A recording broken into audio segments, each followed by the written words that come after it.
In today's video, I'll talk about how to fix TikTok message problem. So the answer is easy. Just go to the settings and then scroll down to the apps section, and then go to the search and search TikTok, and then go to the storage, and here you will find this clear cache option. Click on it.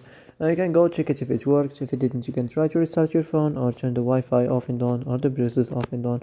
Also, you can try to clear data, but be careful.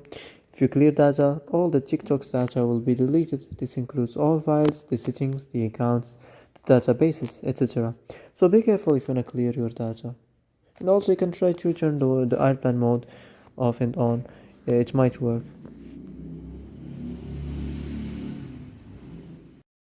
So that's it for today's video. I hope this is the answer you've been looking for. And if you like this video, don't forget to like and subscribe.